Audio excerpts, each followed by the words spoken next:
Ayoko talaga ng ganito eh. Kasi siyempre kailangan ko din naman ng pera, araw-araw pang puhunan. Kaya mahirap kami kapag ganito yung customer, sobrang tagal.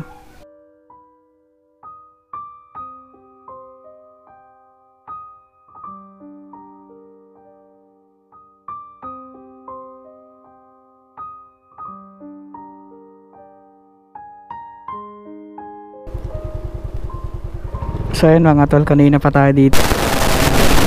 Yung tinatawagan natin, chinachat natin, pero wala pa rin yung reply ni ma'am. So umorder siya ng, tatambunan ko lang yung pangalan, 5:31 PM umorder siya. Tapos wala siyang reply sa chat ko. Ayan, puro chat ko lang to basa niya, pero wala pa rin yung customer natin. Kaya kasi waiting time lang namin ni Grab is 15 to 20 minutes kapag wala. Parang it considered na fake booking na to. Hindi ko alam kung ano nangyari kami. Kanina pa ako tumatawag. Paano kaya to? Pero try ko maghintay. May 2 minutes pa. Sana lumabas na. Hintay ko na lang din. Kanina pa eh. Bali yung order niya umabot na ng 1 oras. Transaction. Natabi lang ako dito. Mag-chat eh. Mag-reply eh. Ay, dyan tayo sa pin location oh. Tinatabunan ko lang yung pangalan. Chinachat ko, wala pa rin oh. Yung order nyo po, wala pa rin. Kaya mahirap kami kapag ganito yung customer, sobrang tagal. Kasi yung ano namin nakabase sa merchant, sa traffic, tsaka sa bilis ng customer, kung mabilis sila makuha. Diyan nakabase yung kinikita namin. Kaya kapag matagal sa merchant, matagal sa kalsada or medyo malayo or traffic, tapos matagal dito sa customer, ano mangyayari? Wala. So maliit lang ang kita kapag ganun. Kaya ayun, anong oras na? 32 na, 15 minutes na to. Grabe. Ano na to? Help center na natin to. Ayan, para ma-assist na tayo ng ano natin. Help center. So ang gawin natin, screenshot muna natin. Ayan, 15 minutes na tayo.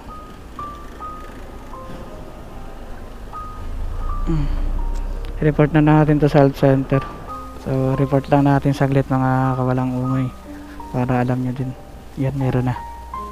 Hindi po ma-contact yung CS at hindi po sumasagot.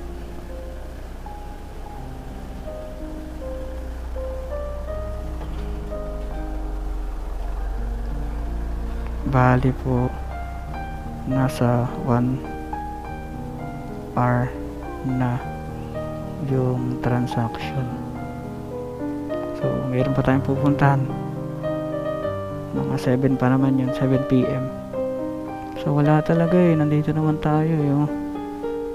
Ayun o, nasa exact location tayo. Send natin dito sa help center.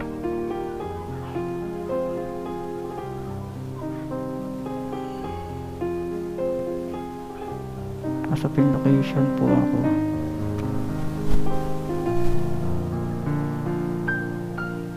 Hindi po nagre-reply. Chat, yun na natin tong chat natin. So ayan, pasensya po sa abala, booking na to po. Let me help you sir. Ay nako, ito po ba booking nyo? Hindi po ako sure. So ayan, tutulungan tayo ng CS natin. So ayoko kasi mag no show, totoo lang. Ayoko mag no show kapag ganito. Ay kinalulungkot namin malaman na hindi nagpakita ang customer. So, ang hindi pagpakita o no show at hindi wastong paggamit ng app is assuming na pagpalamag sa aming code. Don't worry, we will strike. Gagawa namin ng incident report and feedback. Don't worry. Suitability ensure that they will make. So ayun, pinagdonosyo na sa akin mga tol. Ayaw na niya. Ayaw, sabi ng health center, oh. Ayun, oh. Please also dispose the food and kindly reminded po to wait 15 minutes sa mismong drop off location. Ayun, oh. May iba na po ba yung concern? Ayun, wala na. So gawin natin ang show na to. Ayoko talaga ng ganito eh. Kasi siyempre kailangan ko din naman ng pera, araw-araw pang puhunan. Ay nako. Ito 800 ano to eh. Ang order oh. Cash pa naman to mga tol oh. So tara. Show na lang natin to, cash pa naman to.